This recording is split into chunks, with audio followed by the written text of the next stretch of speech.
live sa Aliw 23 Free TV. Nagbabalita, naglilingkod sa lahat ng Pilipino. Aliw Broadcasting Corporation. Noon hanggang ngayon, 73 taon sa dagupan. 89.3 DWIZ. Nagbabalita ng tama, naglilingkod ng tama. Todo Balita, Lunes hanggang Sabado dito sa DWIZ-FM 89.3 News Radio Dagupan.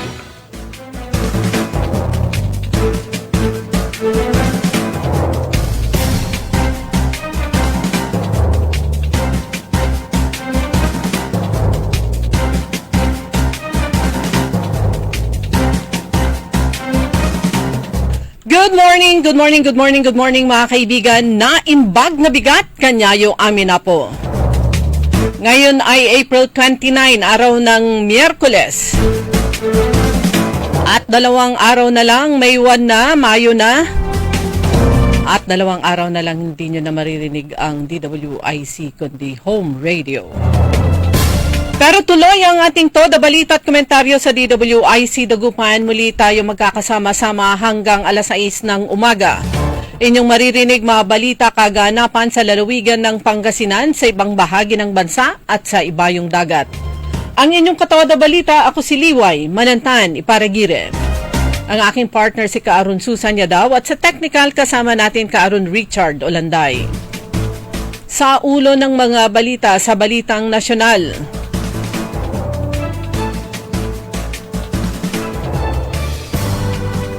Piso bagsak sa 61.30 kontra US dollar. Todo Balita. Pangulong Marcos dismayado na hindi napauwi si Saldico. Todo Balita. Sa balitang lokal, Deputy Speaker Maria Rachel Arenas sinimok ang mga batang mambabatas ng ASEAN na isabatas ang pagkakaisa. Todo Balita. DTI Pangasinan nagsagawa ng fair trade monitoring sa 52 establishmento. Todo Balita. Sa balitang pampalakasan, 91 riders lalarga sa Tour of Luzon. Todo Balita. At ngayon sa detalye ng ating mga balita.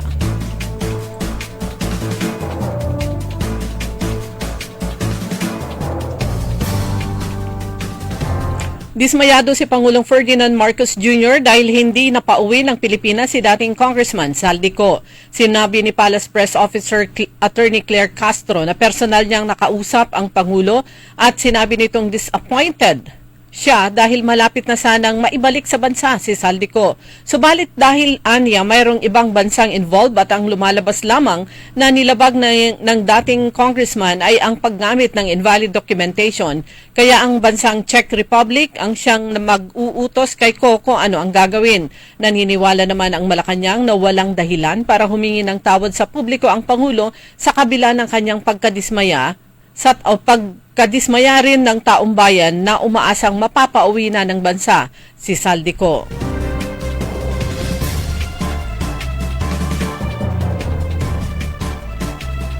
Sa pinakabagong balita, nasa France na daw di umano si dating Congressman Saldico at doon humihingi ng political asylum. Sa press briefing sa Malacanang, sinabi ni Palace Press Officer Attorney Claire Castro na kumpirmado nang wala sa kustodiya ng Czech Republic si Co kundi nasa France. Ito ay matapos na matanggap ni Pangulong Marcos ang kumpletong ulat mula kina Justice Secretary Frederick Vida at Foreign Affairs Secretary Tess Lazaro. Ayon pa kay Castro, nakatanggap din ng highly reliable information ang Department of Foreign Affairs na si Co ay merong nakabimbing petition para sa political asylum sa France.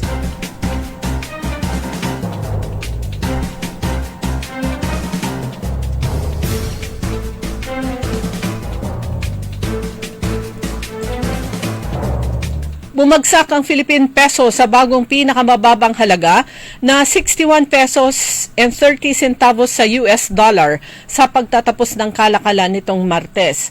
Nagbukas ang kalakalan ng peso nitong Martes sa 60 pesos and 80 centavos kontra dolyar na mas mahina na kesa sa dating pinakamababang halaga nito na 60 pesos .748 noong March 31. Mula rito patuloy na bumaba ang halaga ng lokal na pera. Umusad ang halaga ng peso laban sa dolyar bago ang pag-atake ng US-Israel sa Iran sa katapusan ng Pebrero.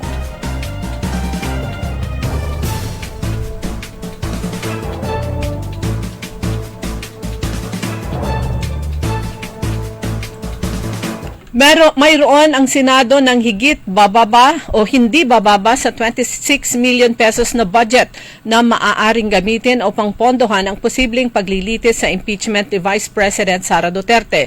Ayon kay Senate President Pro Tempore Panfilo Lacson nitong Martes. Sinabi ni Lacson, chairman ng Senate Committee on Accounts, na ang halaga ay nagmula sa 27 million pesos na inilaan sa ilalim ng 2025 General Appropriations Act. Ipinaliwanag ni Lacson na humigit kumulang 500,000 o kalahating milyon ang nagastos ng unang maipasa sa Senado o maipasa sa Senado ang mga articles of impeachment laban kay Duterte noong Pebrero ng nakaraang taon. Ayon kay Lacson, able and ready ang Senado para sa posibleng impeachment trial dahil may nakalaan na pondo para dito.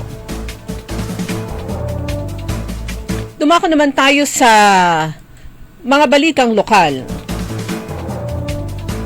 Hinimok ni Deputy Speaker Maria Rachel Arenas, kongresista ng pangatlong distrito ng Pangasinan, kanyang hinimok ang mga batang mambabatas ng Timog Silangang Asya na gawing konkretong aksyon sa lehislatura ang pagkakaisa ng rehiyon dahil nakasalalay umano sa susunod na henerasyon ng leader ang kinabukasan ng ASEAN. Ito ang kanyang sinabi sa pagbubukas kahapon, April 28 ng ikatlong consultative meeting ng Young Parliamentarians ng ASEAN Interparliamentary Assembly o AIPA na ginanap sa pamamagitan ng video conferencing. Binigyan diin niya na mahalagang magbunga ang pulong ng mga partnership at aktwal na hakbang sa paggawa ng batas na makikinabang ang mamamayan ng rehiyon.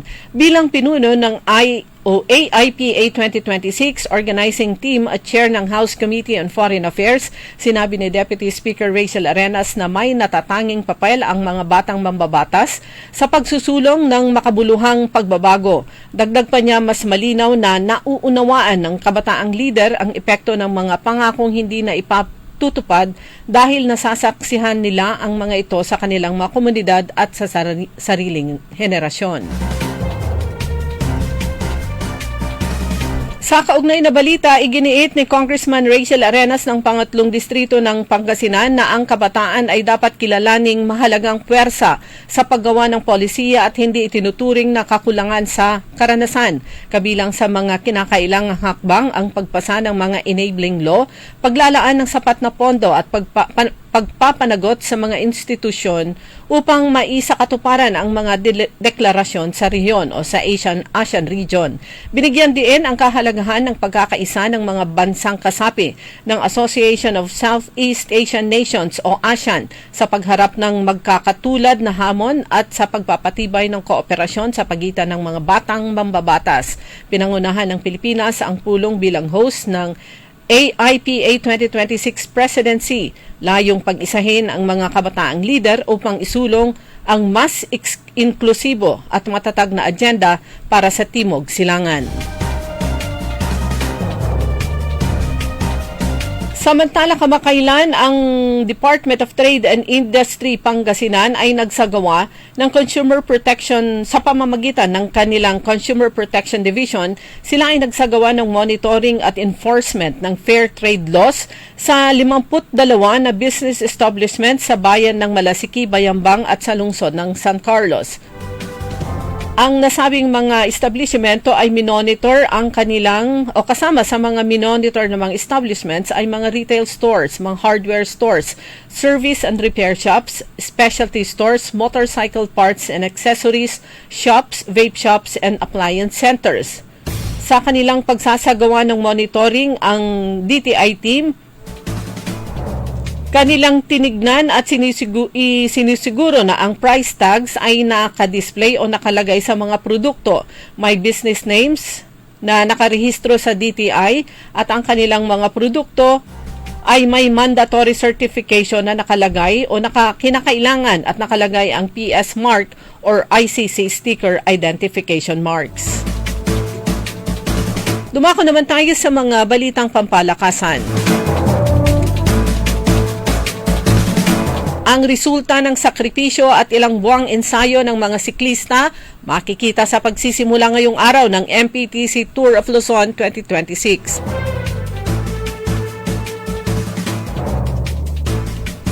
Sasalang ang 71 o 91 na siklista mula sa 6 na foreign teams at 7 local squads sa Stage 1 na may distansyang 150.1 kilometro mula sa Calatagan, Batangas patungong Tagaytay City.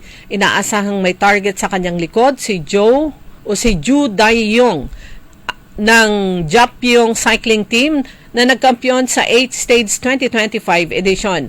Babantayan din ng MPTC Drive Hub na bumida sa team classification.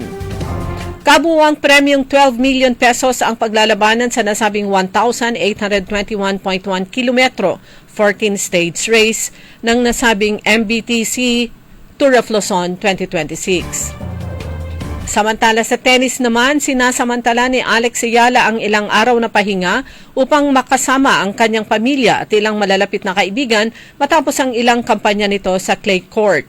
Sa kanyang post sa social media, ibinahagi ni Ayala ang larawan kasama ang parents na sina Risa at Michael at kapatid na si Miko na nag-enjoy sa Madrid, Spain. Yan ang kabuuan ng ating mga balita sa Todo Balita, ang inyong tagapagbalita. Ako si Liway Manantan Iparagire. Ang oras sa alas 5:16 ng umaga. Hoy mga suki! Hanap nyo ba ay mga murang bilihin, malinis at sariwang pagkain sa pang-araw-araw at handaan tuwing may okasyon? May suggestion kami sa iyo. Tayo na sa Macador Market na kung saan inyong mabibili ang mga mura, sariwa, malinis at ligtas na bilihin tulad ng karne ng baboy at baka, manok, isda, gulay at iba-ibang sangkap sa pagkain. Matatagpuan din sa Macador Market ang dry goods, groceries, eateries at fruit section. Kaya ano pang hinihintay nyo? Gawing bongga ang handa mo everyday with Macador Market. Macador Market is open from 4 a.m. to 8 p.m. Visit us at Macador Market, Galvan Street at Zamora Street sa downtown, Dagupan City. Magandang araw po sa ating lahat, sa ating mga bisita. Inaanyayahan ko po kayo sa aming lungsod ng Alaminos para po mabisita at ma-experience ang ating mas pinagandang 100 Islands.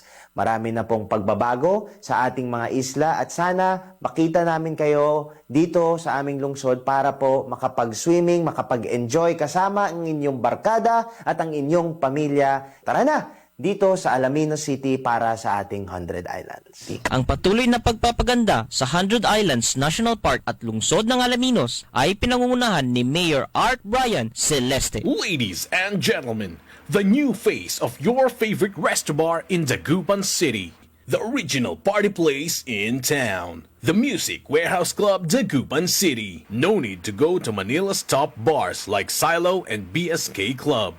Dagupan has it all. Fully air-conditioned with free entrance, free parking, and restrooms for all. Doors open at 7 p.m. Do well, live well, and dress really well. Find us at Paris Street, Barangay Pogo, Chico. Contact us at 075-522-2617. Reserve your tables now.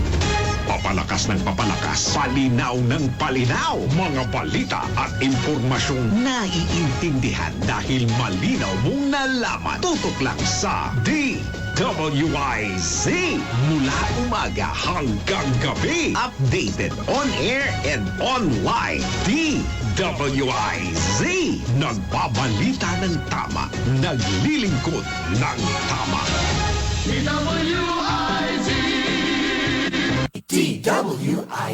Liway Manantan At Susan Yadaw. sa Todo Balita.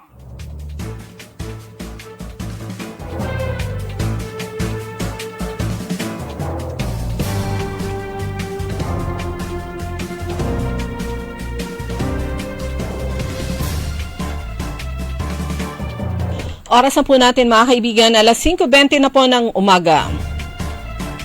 Sa pagpapatuloy ng todo balita at komentaryo sa DWIC Dagupan, kasama niyo pa rin Liway Manantani Paragiret, ang aking partner Kaaron Richard Olanday.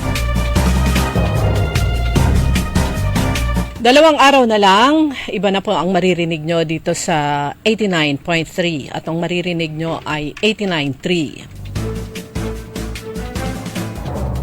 This early ng ating programa, muli ako ay naghahatid po ng pasasalamat sa inyong lahat na sumubaybay mula umpisa 2013 nang inilunsad ang DWIC 89.3 FM News and Public Affairs.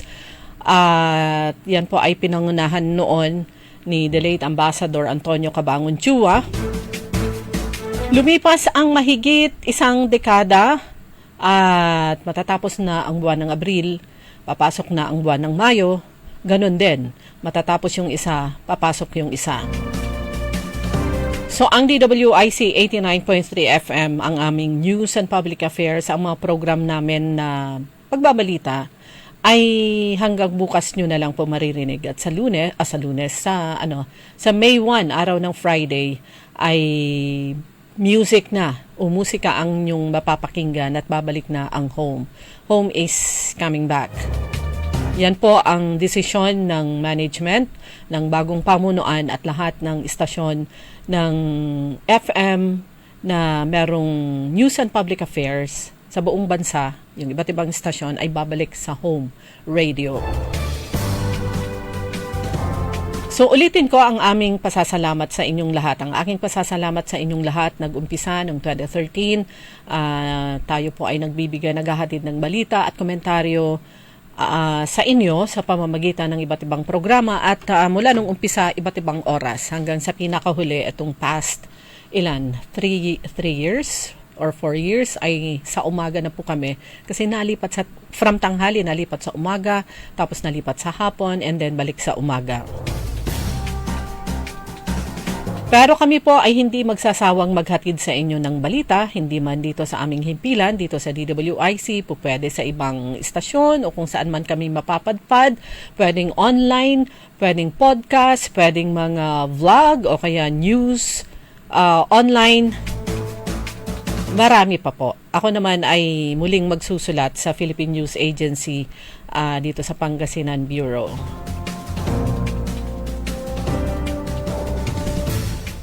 At sabi ko nga para makita nyo kung saan na kami napunta at anong ginagawa namin, pwede nyong i-follow yung aming mga Facebook. Ako yung Liway Manantani Paragiret. At meron akong news page, yung Smorgasbord News Pangasinan. Pero gaya ng sabi ko, maririnig nyo pa rin kami ngayon. Kami ni Kaaron Susan daw, ni Kaaron Orly Navarro ngayon hanggang bukas. Sa Friday, yan po ay May 1, so yan po ay Labor Day. Walang pasok, regular holiday sa buong Pilipinas. Pero syempre, ang Department of Labor and Employment ay nagprepara yan ng mga job fair sa iba't ibang bahagi ng Rehiyon 1. Merong job fair sa Ilocos Norte, Ilocos Sur, La Union at saka dito sa Pangasinan. Dito sa Pangasinan, merong, ilan ba yung nakita ko nung isang araw? Ilang venues para nasabing job fair.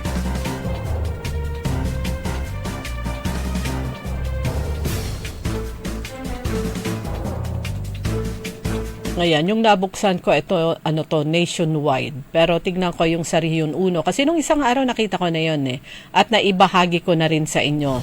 Para malaman nyo, lalo na yung mga naghahanap ng trabaho o kaya yung mga gustong lumipat, merong trabaho na pero gustong pumunta sa ibang workplace. Ayan, pwede kayong mag-apply doon. So ito po. La Union, Dagita Apo taga La Union. Yung job fair sa May 1, sa Friday, ay gaganapin sa Robinsons Mall, La Union, sa San Fernando City. Pwede niyong buksan yung Facebook page ng Dole Region 1 kasi nakalagay doon kung ano yung yung listahan ng mga job vacancies.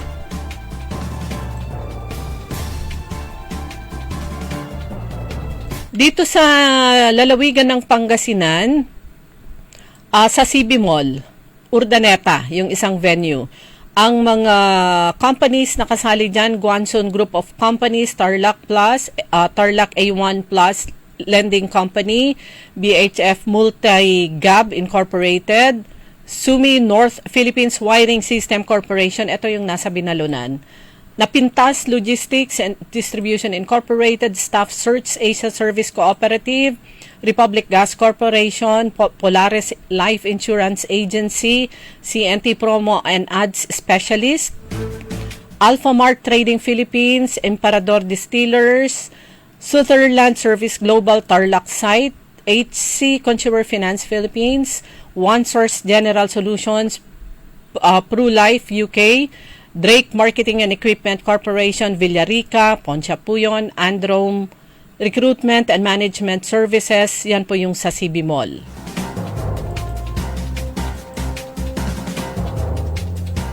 Hahanapin ko naman yung sa, meron din, yung isa SM City Lawag, Chavit Coliseum sa Ilocos Sur, Robinsons Pangasinan, maraming companies doon, meron ding Guanzon Group of Companies doon at marami pang iba. So para sa, ulitin ko, para sa mga maghahanap o kaya naghahanap ng trabaho, ayan, meron hong sabay-sabay na jobs fair. Simultaneous po yan nationwide sa May 1. Dito sa Pangasinan, ang venues ay CB Mall sa Urdaneta at saka Robinsons Pangasinan sa Calasiao. 124th Labor Day. Disenteng trabaho para sa lahat, iisang hangarin, bagong Pilipinas, sama-samang mararating. At kami, dahil Labor Day sa May 1 ay wala na kaming programa dito sa DWIC at mawawala na rin kami dito, mapupunta sa ibang lugar. So, sama-sama tayong sa aming pagpunta sa kung saan man. Ganun yun eh. Ganyan lang ang buhay talaga. May isang iiwanan, isang babalikan. Parang kanta lang.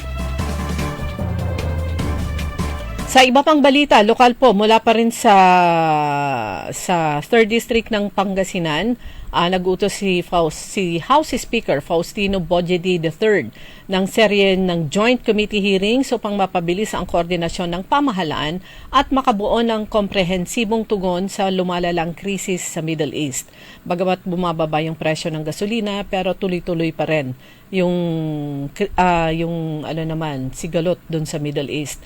Ayon kay Speaker ng House of Representatives, si Speaker Bojedi, layunin ng mga pagdinig na pagsamahin ng aksyon ng ehekutibo at lehislatura para sa agarang ayuda, katatagan ng ekonomiya at pangmatagalang resiliency ng bansa. Isasagawa ang mga pagdinig sa session break matapos ang Holy Week kung saan dadalo nung nakaraan pa to. Session break kanko, Holy Week kanto tapos na. So yun, palagi ko natapos na yung nasabing mga joint hearing. Solusyon sa krisis, anong gagawin ng national government? Ayan, sana hindi yung puro ayuda kaliwat kanan dahil ang ayuda, iilan lang naman talaga ang nakakatanggap. Meron akong gustong ibahagi sa inyo. Sandali hanapin ko yung utos ng LTFRB. Mamaya, babalikan po natin yan. Tungkol sa service contracting o contracting service ng LTFRB sa mga pampublikong sasakyan. Palagay ko kayo ay nakakita na nga ba kayo ng mga sasakyan na pampubliko na merong nakakabit na tarpaulin sa harapan nito, nakalagay doon, contract service. Ibig sabihin, sila ay tinap ng LTFRB para naman sa programa ng LTFRB. But more on that, dahil hindi ho libre po yun. Unlike before, during the time ng pandemic, na pag sinabing contract service, yung biyahe ng sasakyan na nabigyan ng permiso ay babayaran sila. May certain distance o yung total kilometer a day, binayaran lahat yon ng LTFRB. This time, I think yung sa contract service, sa mga pampublikong sasakyan, discount sa mga, parang win-win.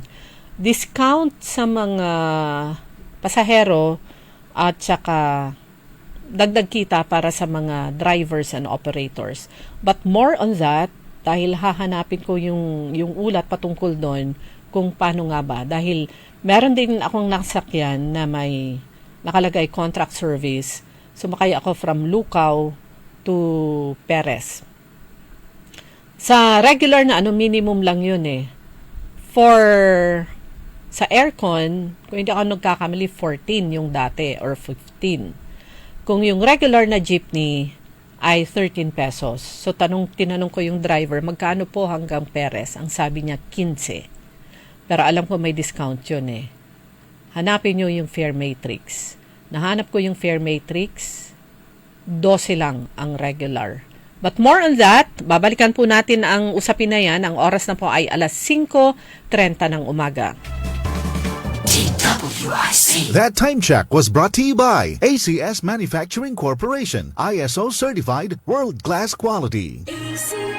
That time check was brought to you by Bingo Plus. Bingo sa saya, plus sa panalo. Gaming is for 21 years old and above only. Game responsibly, keep it fun. Nagsimula na ang tawiran, pamanang kalaman para sa magandang kinabukasan learning session sa Pangapis ng North Lingayen bilang tugon sa pangangailangan ng mga out-of-school youth na muling mabigyan ng pagkakataong matuto.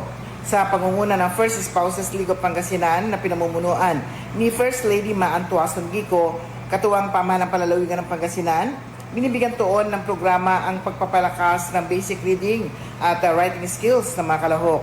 Ang kay Ginang Gico, sa bawat aral na kanilang natututunan, kasabay nito ang pag-usbong ng pag-asa na kaya pa nilang abutin ang kanilang mga pangarap. Una nang naipatupad ang programa sa bayan ng Umingan at mga Taram. Inulunsad din ang tawiran, pamanang kalaman para sa magandang kinabukasan book donation drive at panawagan sa publiko na magdodonate ng mga libro, maaari nilang dalhin sa mga drop-off locations sa Pangasinan Polytechnic College, Pangasinan Provincial Library, Provincial Social Welfare Development Office at sa CB Mall, Urdaneta City. Ang mga idodonate na libro ay papamahagi sa mga donated rolling libraries sa mga pediatric wards sa 14 na provincial hospitals. Abangan na iba pang mga balita mula sa pamahalang palalawigan ng Pangasinan. Susan Yadaw, nagbabalita ng tama, naglilingkod ng tama. Ladies and gentlemen, the new face of your favorite resto bar in Dagupan City. The original party place in town. The Music Warehouse Club, Dagupan City. No need to go to Manila's top bars like Silo and BSK Club. Dagupan has it all. Fully air-conditioned with free entrance, free parking, and restrooms for all. Doors open at 7 p.m. Do well, live well, and dress really well. Find us at Paris Street, Barangay Pogo Chico. Contact us at 075-522-2617. Reserve your tables now.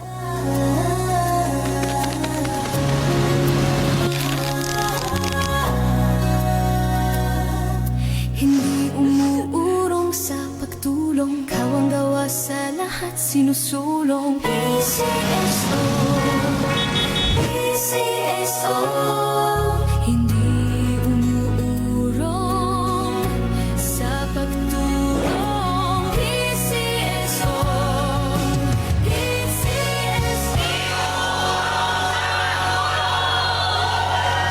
High blood, salot, milyong-milyong katao na ang namamatay sanhi nito. Kaibigan, baka ikaw na ang susunod. Ni Mrs. Flor de Lisa Barbosa, ti Rosario, Santiago City.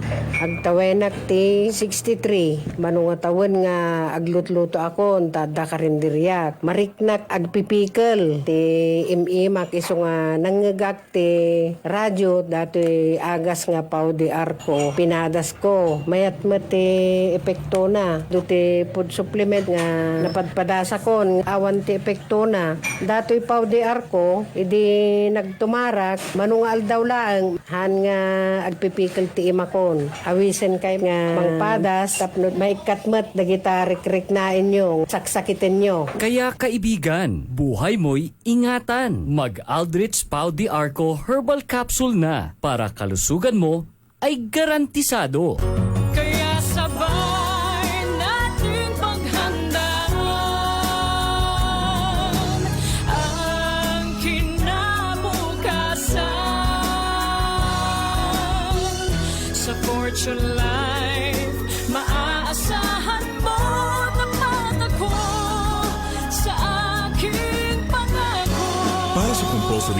coverage for agency-hired migrant workers, Fortune Life Insurance. Securing your tomorrow today.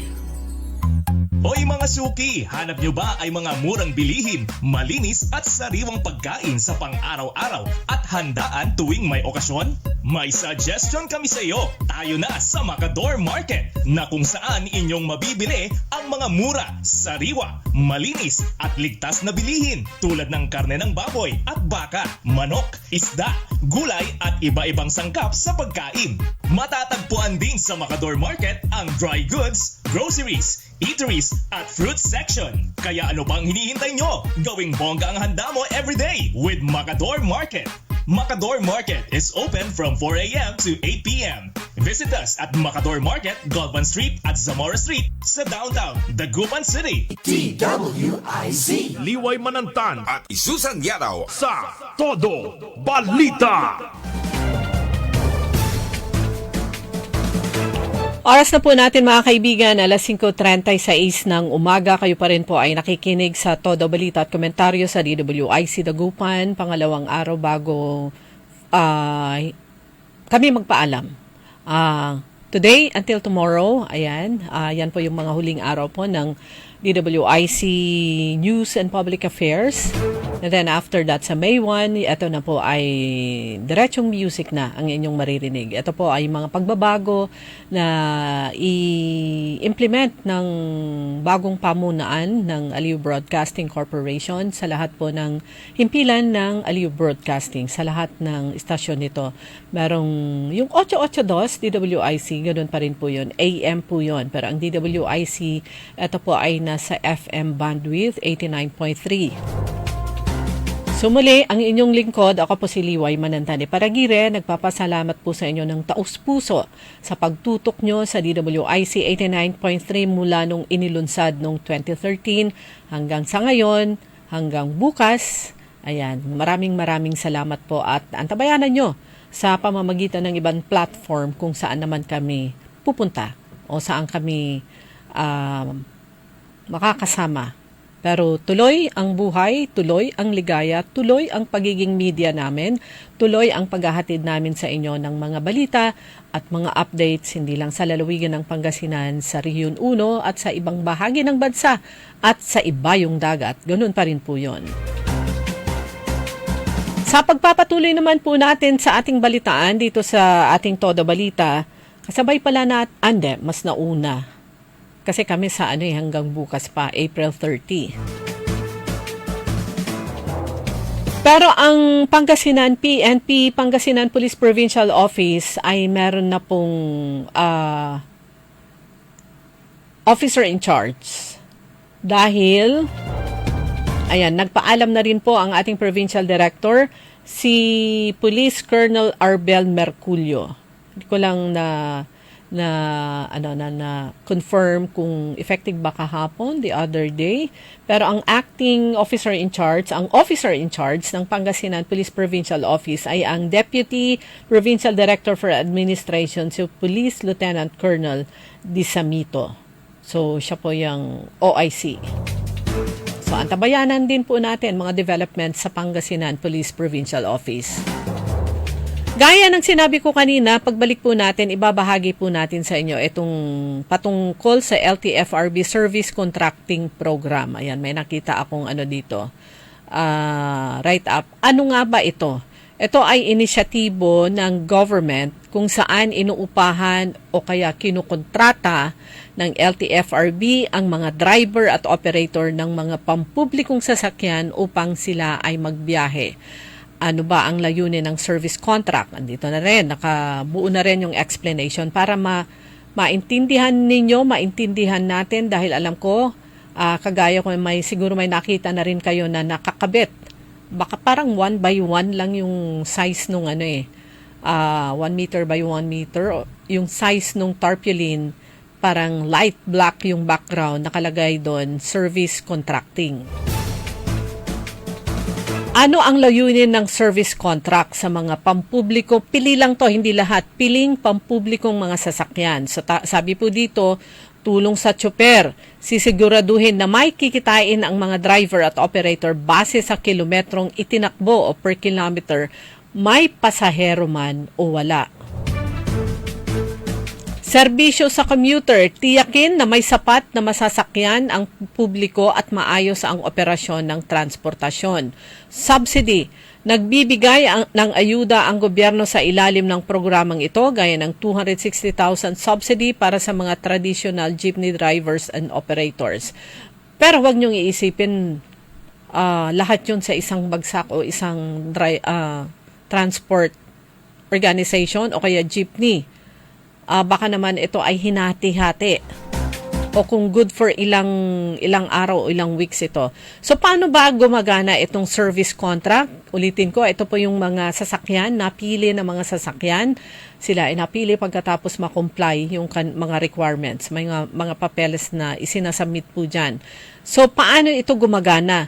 Pagkakasundo o contract, ang mga operator, driver ay pipirma ng kasunduan sa LTFRB. Ano nga ba yung bayad per kilometer o per kilometro? Imbis na umaasa lang sa boundary o dami ng pasahero, binabayaran ang tsuper base sa distansyang tinakbo ng sasakyan. Ayan. So, kung ano yung distansya. Unlike before, nung panahon ng pandemic, specific yun. Merong total eh. So, kailangan mabuo nila yon at namamonitor sila na parang merong gadget na naka-network sa LTFRB at doon mado-double check kung natapos na yung total kilometers. That was during pandemic.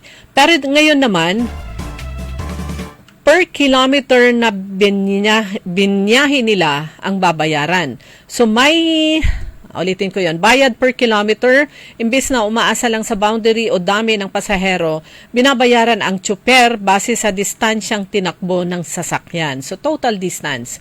Sabi ko nga merong yung gadget na ibinigay sa mga driver and operators na nakalagay doon sa kanilang sasakyan at naka-network yon sa LTFRB. May itatalaga monitoring. May itatalagang Project Implementation Unit o PIU ang LTFRB para i-monitor araw-araw ang araw-araw na operasyon. Pag merong paglabag, ang sino mang driver na lumabag sa kasunduan ay maaaring tanggalin sa programa. So in short, everyday assured yung driver o kaya yung driver and operator kung yung driver hindi niya pag-aari yung kanyang jeep. So assured sila ng kita, maliwanag na kita sa isang araw. Unlike sa kapag hindi kasama sa service contracting, malabo yung kikita sila ng malaki dahil kung hindi sa kanila yung sasakyan, may boundary. Tapos yung gasolina pa.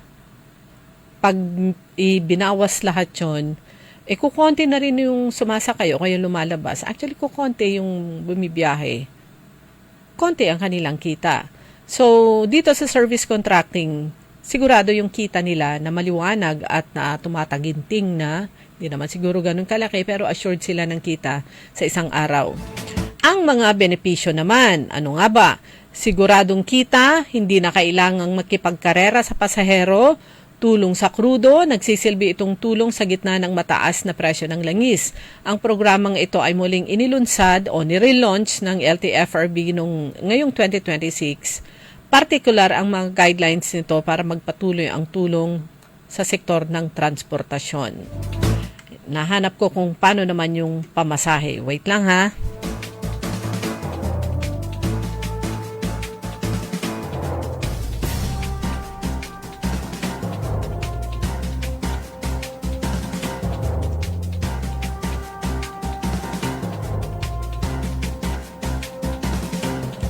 Nahanap ko yung kung saan nakapost yung paano nga ba ang benepisyo naman ng ng mga pasaheros bukod sa meron silang sasakyan.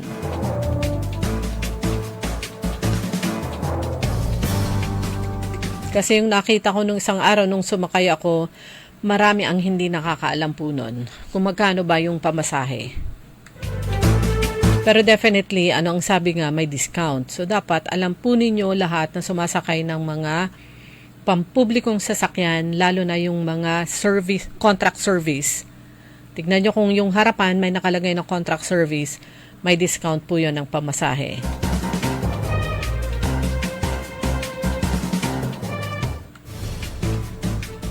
Wala akong makitang ano, pero may narinig akong interview kasi ng isang opisyal ng LTFRB.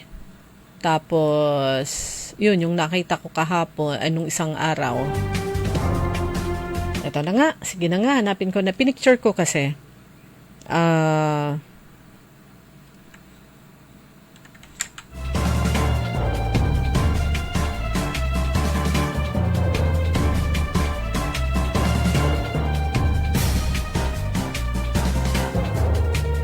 Kaya kayo po na mananakay, una, syempre importante para sa atin may masasakyan. Pangalawa, kung pumapara po kayo ng sasakyan, tingnan nyo kung yung harapan ng sasakyan, may that be a traditional jeepney o yung mga bagong mga jeepneys, tingnan nyo po kung may nakakabit doon na service contracting. So ibig sabihin, bahagi sila ng programa ng LTFRB.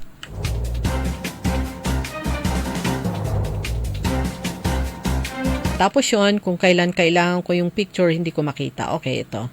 Sumakay kasi ako sa isang modern jeepney. Nakita ko nga, try ko nga to, service contract.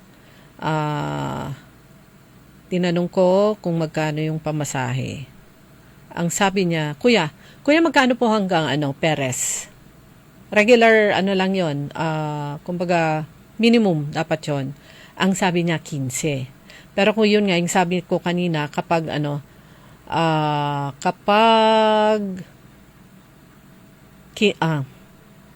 nawala ako dun sa binasa ko. Good morning muna kay Ryan Jane Soriano Reyes at kay sabi, katulad ng Dagupan to Lingayen or Lingayen to Dagupan or Dagupan to Libsong Road, Lingayen. Titignan nyo yung meron silang fare matrix na ibinigay sa kanila. So, ang minimum ay, ang alam ko talaga, yung nung nakaraan, 14 pesos yun eh. Kaya lang tinanong ko siya, sabi niya 15. Tinignan ko yung, dapat yung hanapin to. Fare rates are effective only during the implementation. So, ito yung service contracting program. Under the service contracting program, ang minimum fare sa aircon ay sa distance 1 kilometer, 12 pesos, regular. Para sa student o kaya elderly o kaya PWD ay 9 pesos. 2 kilometers yung distance, pareho, hanggang 4 kilometers. Sa first 4 kilometers, ang regular na pamasahe under the service contract ng LTFRB ay, ang regular ay 12. Yung dati, yung hindi kasama sa service contract, ang alam kong regular ay 14 or kaya 15. Pero under this service contract ay 12 pesos sa 4 kilometers. Para sa mga estudyante at saka senior citizen at saka PWD, ang minimum ay 9 pesos. Hindi nyo makikita, hindi nyo mapapansin kaagad kasi bond paper lang yun doon nakaprint At saka kung medyo malayo, hindi mo mababasa. Imagine nyo lang ang font size niya, siguro ito 12. Hindi nyo makikita sa malayo. So, para patas naman, fair sa ating mananakay, dahil yung driver-operator under service contract na LTFRB ay sigurado na yung kanyang kita sa maghapon, subsidy ng tulong ng national government. Galing sa taxes ng mga tao. Kaya dapat, tama yung sasabihin nila kung magkano yung pamasahe dun sa short distance minimum o mula sa pinanggalingan nyo hanggang sa pupuntahan nyo. Dahil sigurado sila ay memorize na nila to. Ulitin ko, sa first 4 kilometers sa aircon na jeepney, ang regular fare sa service contract, ini-emphasize ko dapat meron silang banner o kaya tarpaulin na nakalagay sa harap ng sasakyan nila, service contract, ang minimum ay 12 pesos. Para sa mga students, PWD at senior citizens ay 9 pesos. Sunod nito, 6 kilometers. Ang regular ay 15.50 sa mga student, PWD at senior ay 1175. So yun po, nakalagay dito hanggang 50 kilometers. Pag 50 kilometers, 93 pesos ang regular, discounted. At sa PWD senior at student ay 69.75. Palagay ko ano to.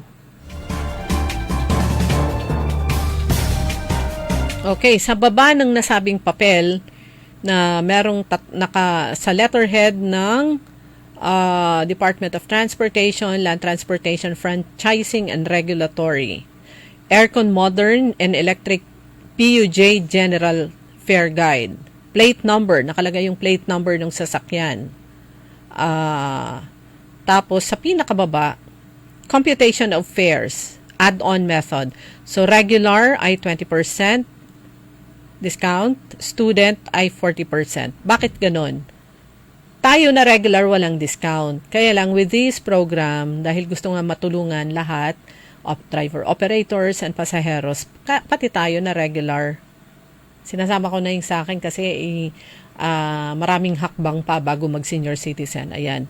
40% discount. So, 12 pesos. Succeeding, ito pala yun. Succeeding kilometers, additional 1 peso and 76 centavos per kilometer. Nakalagay pala dito. Sa student, elderly, and PWD, nagiging 40% total yung discount nila with this service contract. Sa first 4 kilometers ay 9 pesos ang pamasahe po. Ang succeeding kilometers, additional 1 peso and 32 centavos per kilometer. Fares, a note, sabi niya, fares are rounded off to the nearest 25 centavos. So kung 1.76, 2 pesos na yung additional. So, kung 1.32, papatak din siya sa 150, yung additional. So, yun po. Always, ulit-ulitin ko. Programa ito ng national government sa pamamagitan ng LTFRB. Layunin, sabi ko nga kanina, matulungan yung mga driver operators na siguradong kita sa maghapon, may pasahero man sila o wala, basta yung total kilometers, distansya na biyahe nila maghapon, yun ang babayaran ng LTFRB. At para naman matulungan ng commuters, meron tayong discount lahat. So sa senior citizen, nagiging yung 20% discount nila, student, senior, at saka PWD, yung 20% discount nila ay magiging 40 at tayo na regular ay merong 20%. Tanungin nyo, picturean nyo yung fare matrix. Sabi ko nga, ano lang to, parang short ba o long? Bond paper, ganun lang yung size. So, pag may nakita kayong nakadikit, anywhere, pero usually dun sa may pintuan, visible sa tao, ibig sabihin, andun yung bagong, yung adjusted fare matrix. Tanungin nyo kung magtutugma yun, pwede silang ireklamo. Kapag na yung patunayan yung violation nila, matatanggal yung benepisyo nilang ito, matatanggal sila sa programa. For this lang. Hindi ko lang alam kung meron pang additional na luwot at sikara at saray violators. Kasi sabi ko nga, meron na silang sure na kita sa maghapon and fair yung ibibigay sa kanila. So yun yung tinanong ko, yung driver ng aircon jeep mula sa Lukaw, actually doon sa doon sa may traffic area, yung sa may traffic light, hanggang Perez, ang regular nun ay 12, doon sa service contracting. Sabi ko, manong magkaano po hanggang Perez? Sabi niya, 15. Nag-violate na siya doon dahil hindi siya nagsabi ng totoo. Doon sa 12 pesos, kikita pa siya ng additional 3 piso doon sa kanyang service contract. So taningin nyo, alamin, basta ulitin ko, pag sinabing service contract, may special discount para sa lahat. Hindi po libre unlike before, nung pandemic, hindi po libre. May special discount para sa lahat. Yung senior, PWD, and student, may additional discount sila. So, total 40% yung discount nyo at tayo naman and the rest ay 20%. Ayan, sabi pa ni Kaaron Ryan Jane Soriano Reyes, yung mga ibang bus, di na naglalagay. Hindi, kailangan idikit nila to. Kasi kung hindi nila idikit, violation po yon. Yung ibang bus din na naglalagay ng notice nila sa bus, yung mga ibang bus operator, buwaya. Dagupan to Libsong Road, Lingayen is 35, sabi niya. Dagupan to Libsong Road, Lingayen, magkano? Hindi ko alam kasi kung ilang kilometers kasi yung distance yung nakalagay dito. Kung ilang, hindi nakalagay kung hanggang saan. Kung sa anong barangay ang abot nun. Distance, kilometro yung nakalagay dito. Basta sa first 4 kilometers, ulitin ko, ang regular sa service contract ay 12 pesos and sa special naman ay 9 pesos and the succeeding kilometers ay additional 2 pesos sa per kilometer additional.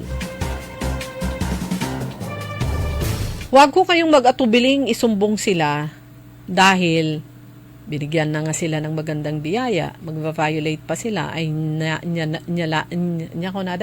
nyalakit din ngay, masyado kayong mutan, mga buhaya, kayo na lang, ang gustong kumain at kumita. Good morning kay Sir Napoleon ko.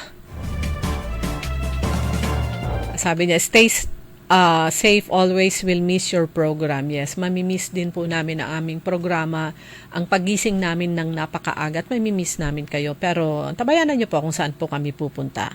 But for me, definite na magsusulat ako ulit sa PNA. Kasi dati na ako nagsusulat doon, kaya lang nagkaroon,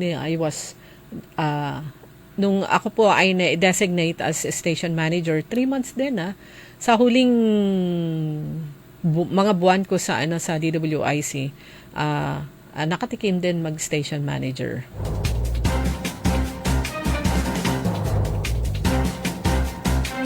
Ernesto Mosada Jr., good morning. Ganon din kay Glory Sanchez Maramba. Sabi niya, mamimiss namin kayong lahat. God bless po at ingat po always. Maraming salamat. Ganon din po, mag-ingat po palagi. Lalo na ngayon, napakainit ng panahon. Good morning kay Jackson Lapus. Kay Freddy Liavore, Tristan Wyatt Gulay, Nilo Javier, hi, good morning ka Aaron Gracielda Matro at Nanay Dading dyan sa Barangay Tabang. At syempre dudugtong ko na rin si Achikora Aquino at Kuya Mar ng Barangay Tabang. Ganun din si Mama Ta and Tropa. Alam ko mamimiss nyo kami at mamimiss namin kayo. Pero we will let you know kung saan kami sa pamamagitan ni PDC Vian Venice Chua. Rusty De Vera, good morning. Nelda Peralta, Flora Mendoza, magandang umaga.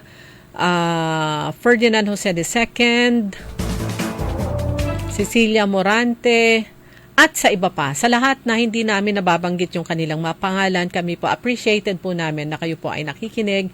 Pag nakita nyo po ang sinasabi nyo, nakikinig kayo. Kay Kuya Benjitan, good morning kay Ate Mel at kay inyong handsome na anak. Nakita ko sila kahapon diyan sa may bandang Perez. Bumaba sila sa sasakyan. Sino pa ba? Marami pa. Engineer Augie Ventanilla, Ma'am Linda Ventanilla, good morning po. Maraming salamat. Sir August Mejia at saka Ma'am Divine, good morning. Maraming salamat. Kay Kaaron, marami kaming, hindi namin kayo mababanggit lahat. Yung mga nakatutok sa amin sa DWIC, sa mga public market, sa mga pwesto, sa mga sasakyan, mga security guard, mga tricycle drivers, good morning. Sa mga pumupunta dito para humingi ng gamot, maraming salamat po. At maraming salamat pala sa kapartner natin. Naging partner natin sa Butika sa Radyo sa DWIC, si Councilor Dada Reyna Macalanda. Happy birthday sa kanilang baby boy. Ganon din, sa kasalukuyan yung gamot ho namin ay mula naman sa Region 1 Medical Center, ang aming partner sa Butika sa Radyo. Meron pa rin po, pero dapat may dala kayong reseta para mabigyan ko kayo ng gamot kung sakaling meron pa dun sa aming stock dahil medyo konti na rin. At syempre maraming salamat ka sa Region 1 Medical Center sa patuloy na pagsuporta naman sa DWIC in different ways, in many ways. Ang Central Pangasinan Electric Cooperative, marami. Ang provincial government ng Pangasinan, Governor Ramon Gico III, Vice Governor Mark de Guzman Lambino, Ang Magic Group of Companies na mula umpisa, mula 2013, hindi bumitaw sa DWIC ang Magic Group of Companies. San Carlos City, LGU, Mayor Jolly Resuello, si tatay yun.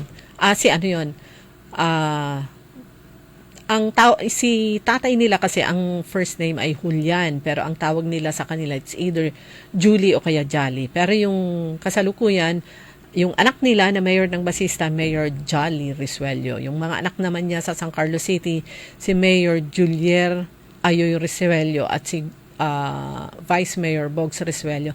At marami pa kaming pasasalamatan, hindi man namin mabanggit lahat. Ang inyong mga pangalan, ang inyong mga companies, maraming salamat po sa inyo. Siyempre, ang LGU Alaminos, si Mayor Arth Brian Celeste, si Congressman Arthur Celeste, si former Congressman, ngayon Mayor Boying Celeste, maraming salamat. Mayor Ming Rosario, Doc Ming Rosario ng bayan ng Manawag, maraming salamat. Mayor Karamat, lahat. Hindi namin si Congressman Manay Gina de Venecia ng 4th District, former Congressman Christopher Toff de Venecia, maraming salamat po sa inyo. Former Congressman, former Mayor Leopoldo Batawil, maraming salamat po. At marami pa, Board Member Vice Ventanilla, si Vice Mayor Maminta, ayan, very supportive sa DWIC.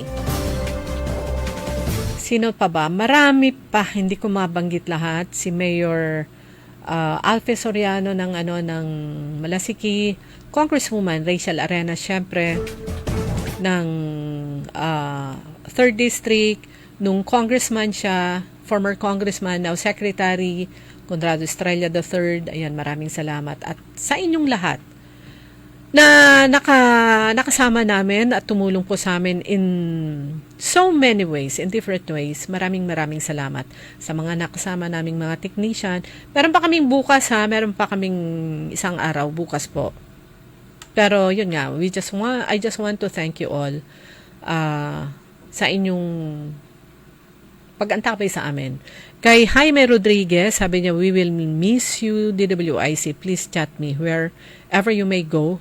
Wherever you may go, thank you for your service. God bless you. Ayan, sabi ko nga, pwede niyong i-follow yung mga Facebook namin. Ako, ang Facebook ko ay Liway Manantan Iparagire. Si Kaaron Susan ay Susan niya daw.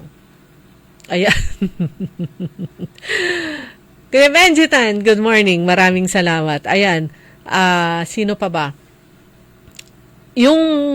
Habang wala pa si Kaaron Orly, hindi mo na ako magpapaalam sandali. Gusto kong ihabol lang ito, yung traffic advisory rerouting advisory ng Public Order and Safety Office at ikinaskade din yon ng Dagupan City Police Office.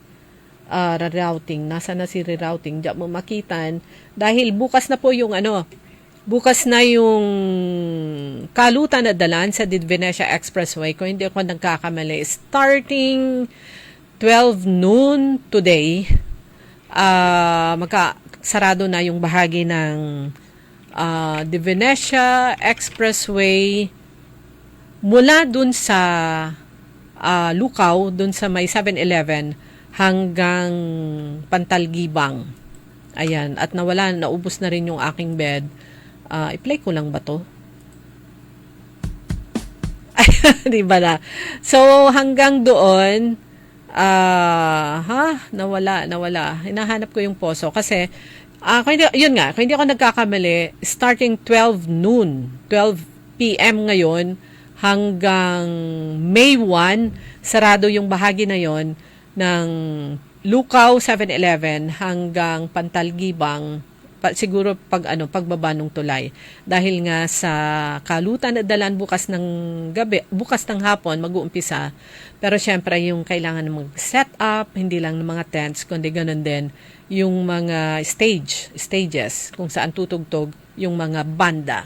So more on that tomorrow. Meron pa rin naman po tayong isang araw. Antabayanan po si Kaaron Orly Navarro. Makakasama nyo na po sa Orly in the Morning. Sa ngalan ng aking partner si Kaaron Susan Yadaw at sa technical Kaaron Richard Olanday. Ako naman po si Liway Manantani Paragire. Magandang umaga po. And Sumayin blessed niyo day. ang Todo Balita, Lunes hanggang Sabado, dito sa DWIZ-FM 89.3 News Radio Dagupan. Ang balitang ito ay inihati